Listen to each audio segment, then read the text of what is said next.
मगर इस देश रहना चाहिए, इस देश का लोकतंत्र में रहना चाहिए. You can do one Mumbai, you may lose Balochistan. 2, 1, 0. S-139 mortar. This man is a horrible man. He must be shunned. For them to count. Our job is to hit the target, not to count the body bags.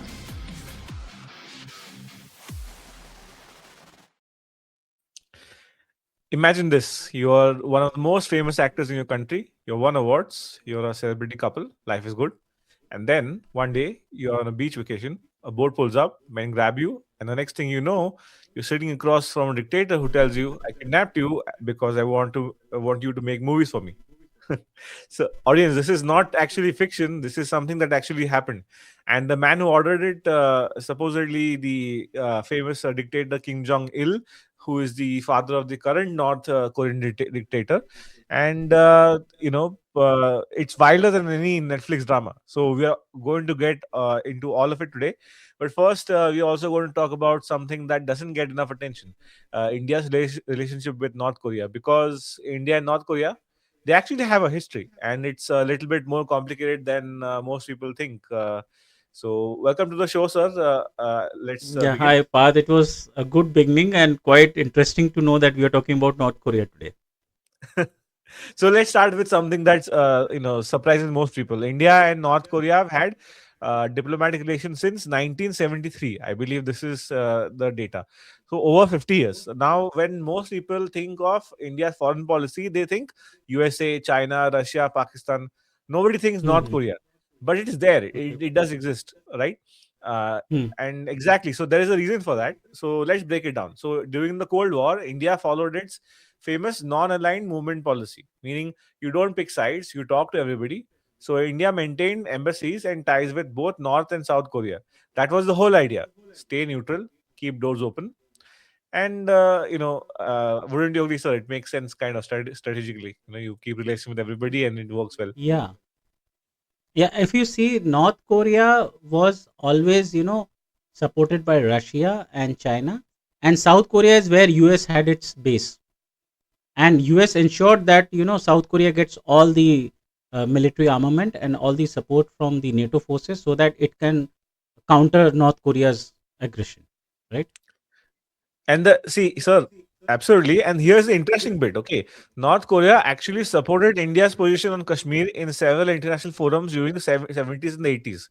They considered Pakistan's closeness with the US as a shared adversary interest, the enemy of my enemy, right? So that's where So yeah, your enemy and my enemy are common, so we are friends. So in one yeah. way, though openly North Korea and India do not show their support for each other, but India has never commented negatively on North Korea, and North Korea on the other hand has gone out of the way to support India in areas of conflicts because North Korea sees India as ally of Russia, and Russia supports North Korea. Even in the Ukrainian war, if you see, North Korean soldiers have fought and gone physically in Ukraine to fight for Russia against Ukraine. So that way, Russia and North Korea are in tandem, and hence because we are close or ally of Russia in a way, hence North Korea always has a supporting role in our conflicts. And so, but here it gets very interesting, and this is the part that most people absolutely don't know. Okay, so North Korea and Hmm. India, allegedly, they have had significant missile technology exchanges. Okay, so there are some credible reports, including from American intelligence and some sanctions watchdogs, that North Korean ballistic missile components and technology pass through some networks allegedly connected to India. So, not necessarily with the Indian government's direct involvement, but through intermediate channels or some private sector companies indirectly, allegedly they are skirting the I sanctions. don't know totally whether I should agree to it because North Korea's nuclear program has been supported and engineered by China, right? So if China is supporting North Korea, I don't think so. Indian agencies will get involved in that because Indian That's what nuclear I'm saying. program It's has not not been given to directly. them. Yeah. It's directly not the Indian agencies, not the government. Clearly, Hmm. that is very clear. But Hmm. so when we are talking about nuclear proliferation networks in India, so like Hmm. people generally like to paint India as the bad actor or the bad picture, which it is not. But they are saying, oh, it's a gray zone or it's a transit point. They make these kind of allegations. Okay, but Mhm. it's a complicated situation, but it is like, you can say, not totally warm. It's not cold, but it is somewhere in between. Kind of Yes. murky. So Like it is something what like um, uh, behind a wheel or a screen, we support, but we don't openly show that we are supporting you.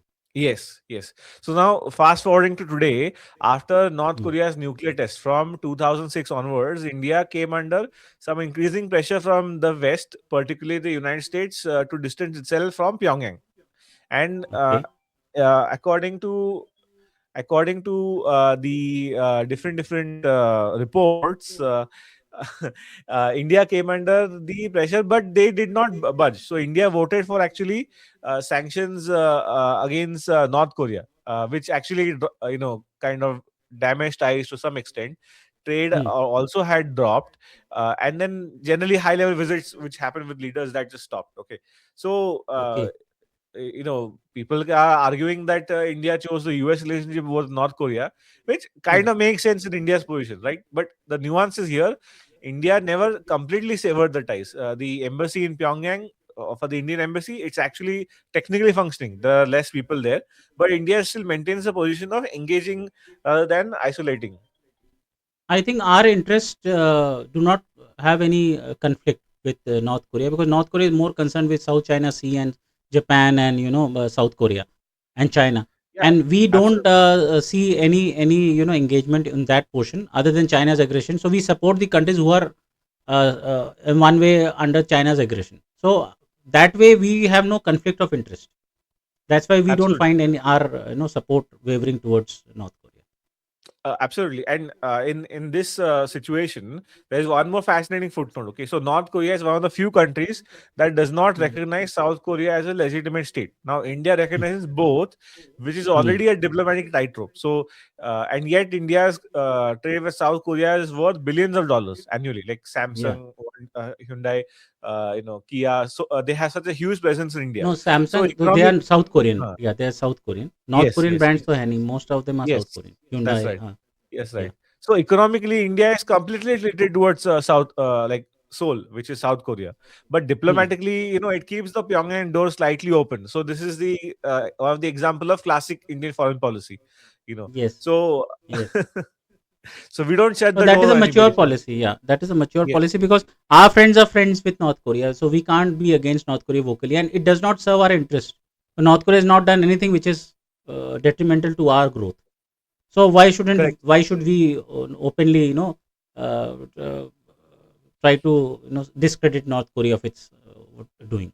It has an issue with absolutely. USA. That is their traditional Absolutely. So difference now of let's get into the story interest. that everybody has been waiting for.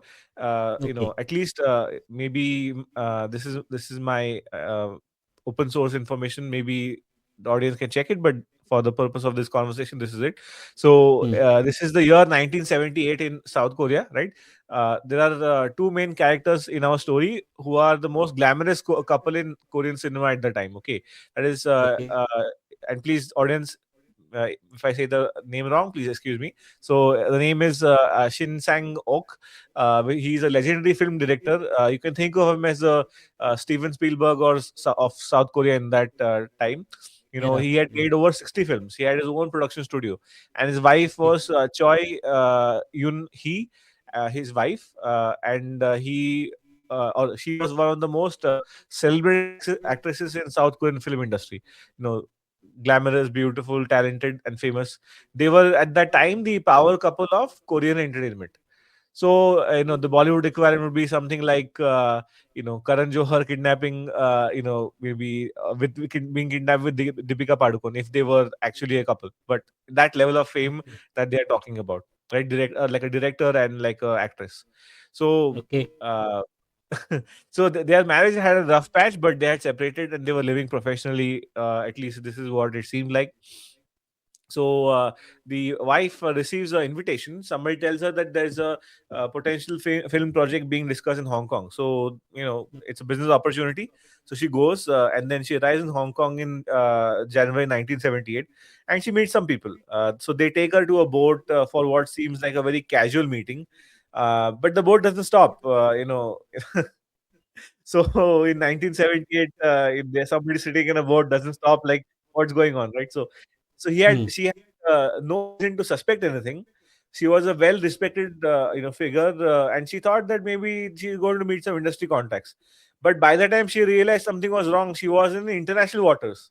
Okay, Okay. so she's out of reach of the South Korean or whoever is going to help her, and she was directly taken to North Korea. Okay, So she was and then kidnapped in a way and taken to North Korea. yes, yes, yes, yes. Yes. Because she thought she was going to Hong Kong, but instead she's, Hmm. it's like जाते थे Japan पहुंच गए चीन. But in this case it is North Korea. Yeah. Okay, so and waiting for her was Kim Jong-il, the not the current leader, but his The father. father of Kim Okay, Jong-un. Yeah. yeah, so Yeah. his father basically. So who at Hmm. that time, King Jong Un was the heir apparent. He was being groomed to take over from Kim Kim Jong-il. Il Yeah. Sung, the founder of North Korea. So here is Hmm. the thing about King Jong Il that most people don't know. He was obsessed with cinema. Absolutely obsessed. He reportedly owned over 15,000 films in his personal film collection, and he apparently wrote one book called On the Art of Cinema. So he wanted to build a North Korean film industry that would compete globally. So that was the vision for that he had for his country that time. And the audacity of what he did was like next level. So he basically looked at South Korean cinema and thought, I want that. So I want to he create another. Yeah. uh, so But he if you said, see the, I just an input. If you see the normal people of North Korea through various documentaries and various films and various, some podcaster or vlogger just entered and captured something. There's a lot of poverty, and there's a lot of forced, rules which people have to follow. The civilians have to follow, and it is like the entire this population is forced with an idea that Kim Il or whosoever has been the ruler, that his vision is your vision and he is the savior and he's a representative of God in your country, and they literally follow with lot of the US sanctions. They had to go through a lot of poverty, the grains ki kami, their food was an issue, economy is doing bad, but still they have no option other than be happy and keep smiling and keep supporting their ruler. so now with the story, so the wife Choi Eun-hee is now in North Korea. Okay, so she's given a comfortable house.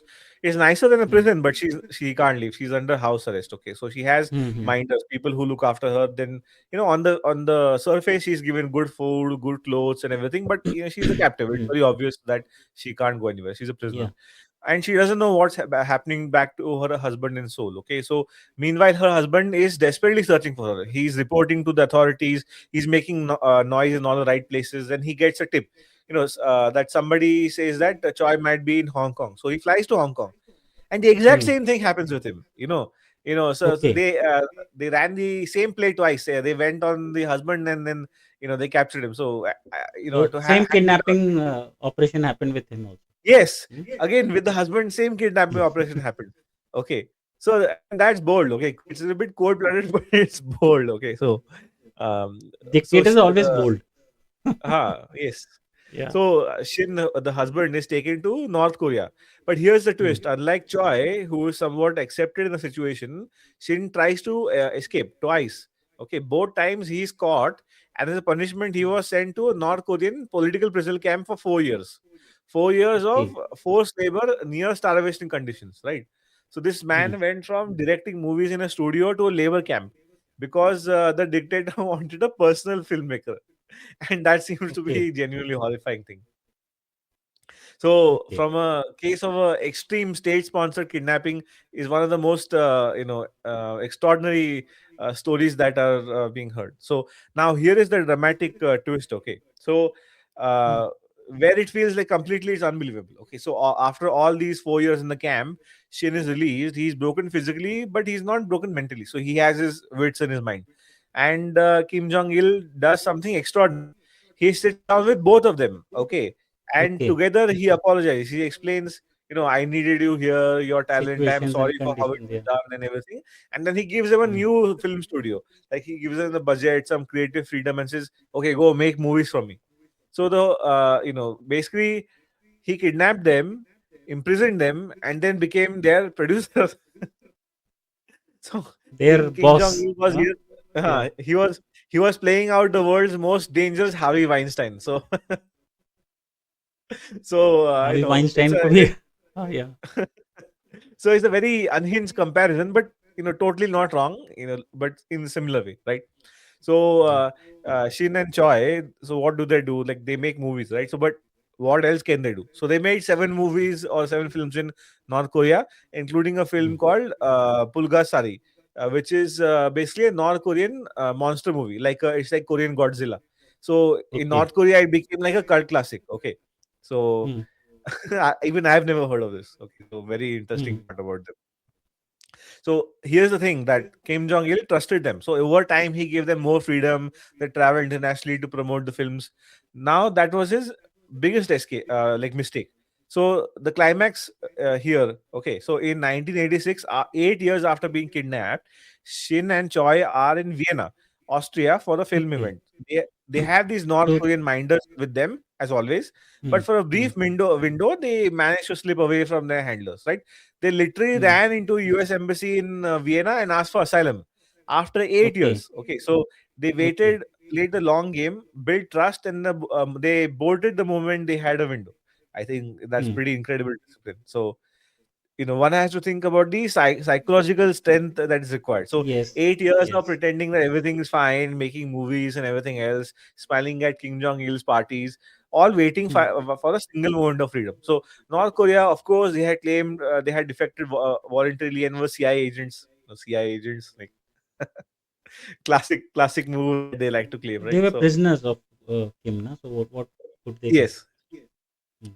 So then the US government debriefs them extensively, like they had managed to secretly record some of their conversations with Kim Jong Il, which gave the CIA some kind of insight into the man's personality, his thinking, obsessions. Mm-hmm. So they say that this is historical gold. Like maybe this is in the Mm. public domain or not, I'm not sure, but seems like there is. So, Shin Sang-ok and Choi Un-hee eventually returned to Mm. South Korea. They had Mm. remarried during that time in North Korea, since they were not doing really well before. And Okay. surprisingly, the ceremony in which they got remarried was arranged by Kim Jong-il himself. Right. So, kidnapper also arranges your marriage also. That's a different, story altogether. It's Yeah. kind of bizarre. So Shin passes away in 2006, and Choi continued to speak about their ordeal and is considered one of the most important witnesses to life inside the Kim Jong Il North Korea. inner circle. Yeah. So, what do you think about this, sir? Yeah, it's an interesting story, and actually, lot uh, is not known about North Korea. Only through documentaries and people who have escaped. There are some people who have escaped North Korean prisons and who were actually civilians of North Korea, and they have migrated to South Korea because border तो उनका एक land border है. And they have narrated their tales that what are the hardships in North Korea. So people have come to know through this over the years. So yes, Hmm. everybody knows that North Korea mein things are not good, but North Korea doesn't want to accept it, and North Korea says no, all is fine. And whenever they display the best things. Uh, there's also movie उसमें where Kim उनके ऊपर है, and there's a Hollywood movie where they shows that this actor is a friend of Kim and he goes to North Korea. उसको पहले सब कुछ all is good दिखाते हैं, but actually later on they come to know कि what are the problems. The all food stores are actually artificial food and just shown कि नहीं all is well दिखाने के लिए. So these are conspiracy theories and people who have come ran away from prisons and who escaped the dictator. So stories are there, but yes, that is how the world is. So let's zoom out for a second. So, what both these stories, that is India's relationship with North Korea and the Shin Mm. Choi kidnapping, tell us? They tell us that North Korea is a state that operates entirely outside the rules for everybody else follows. Right? There's no Mm. diplomatic norms and everything. Like international law, it's Human like rights. Huh? human rights irrelevant, like nothing like Yeah. that. Like it's a question mark. So, and yet Mm. countries like India still maintain a thread of engagement because isolating them has not also worked, and decades of sanctions also have not worked. And now they have ICBMs and they are said to be nuclear also.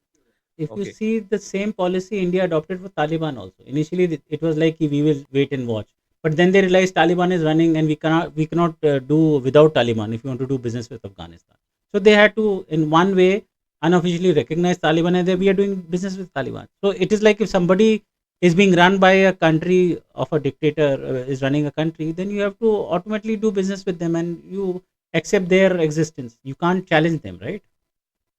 So this is the same debate that they're having in the Korean policy circles actually. So India is quite engagement model. Like some people might find it frustrating, but actually it might be worth studying for us. Like India keeps an Yes. open door that almost everybody else has bolted shut. Like now, where that door leads is a useful. Whether it's useful, it's another question, right?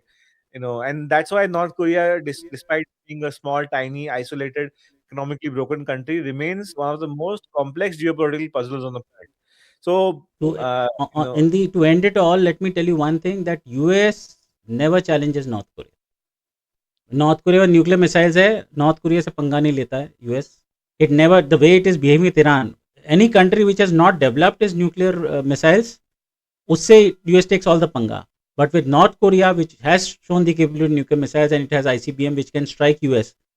US is always, if you see Trump in his earlier tenure was very friendly with Kim Un, right? So point is that US never takes any panga, and the West also doesn't want to chedo North Korea too much, and South Korea ko support karte raho, but do not get involved directly with North Korea.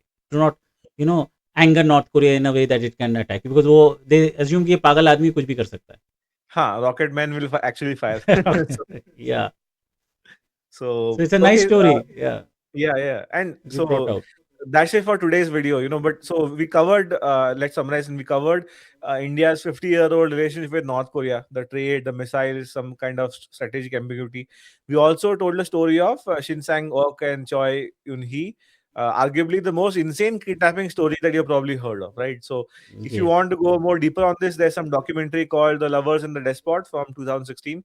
It uses the actual recordings they made of Kim Jong-il. Absolutely worth watching, right? And drop a comment below what surprised you more, India's relationship with North Korea or the kidnapping story. I genuinely want to know. If you're new here, we cover geopolitics, history, and the stories that don't make it to mainstream news. Hit subscribe, it generally helps the channel, right? And so thank you for the show, sir. And we'll see you next Yeah. one. And Jai Bharat. these videos will also be available on my channel, which is Comtech, uh, Dr. Siddharth. So all the viewers can watch these videos, which we, try to educate the audiences. All right, sir. Thank you so much. Okay. Bye.